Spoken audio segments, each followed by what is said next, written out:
So I had felt that my Penn experience was a great one, and I had a lot to be grateful for from the university, and decided that I wanted to give back. I think that the type of people that I met at Penn were very entrepreneurial, were real go-getters. They certainly were an inspiration to me.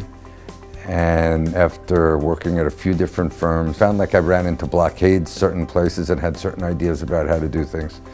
So going out on my own was an obvious solution. And it continues in the way that I run the firm today, where everybody has an opportunity in whatever position to make a contribution and to get rewarded accordingly. My name is Dan Biting, and I'm a research assistant professor, and I'm also one of the directors of the Center for Host Microbial Interactions at Penn Vet.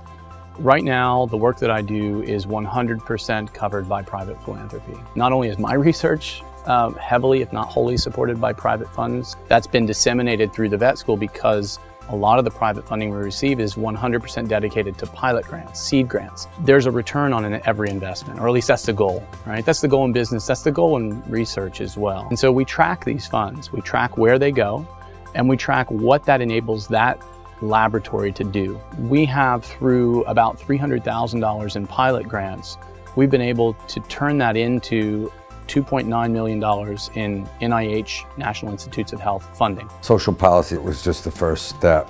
You know, big lover of pets. It was actually one of my dogs getting sick that got me first introduced to the vet school many years ago. Thankfully, the dog is fine and happy today. And design has always been a passion. I've always been designing projects. And so all these things fit into my life. So I have some knowledge and bring the business aspect to them, and hopefully it integrates well. One really key aspect of human disease is that it's spontaneous. One really interesting aspect of veterinary medicine is that we're working with animals that also develop spontaneous disease, and in many cases, those diseases look like the same diseases in people. You can study immunology in animals, you can study it in people, and we're often talking about many of the same things. And I think that's a really key thing about Penn Vet is this idea of One Health, that the broader global health picture is one that includes animals, it's one that includes the environment, and it's one that includes human health. Those are all interconnected pieces of the same public health puzzle. I always enjoyed seeing the type of students that were coming through, meeting new students. There's something very exciting about someone young with everything in front of them and all the ideals they have and the excitement and energy that they bring with them. I think one aspect of a gift like the one that Jay Goldman gave that's not maybe immediately apparent is a trickle-down effect. And that is these pilot awards that are given out as a result of this contribution allow students to generate tremendous amounts of data.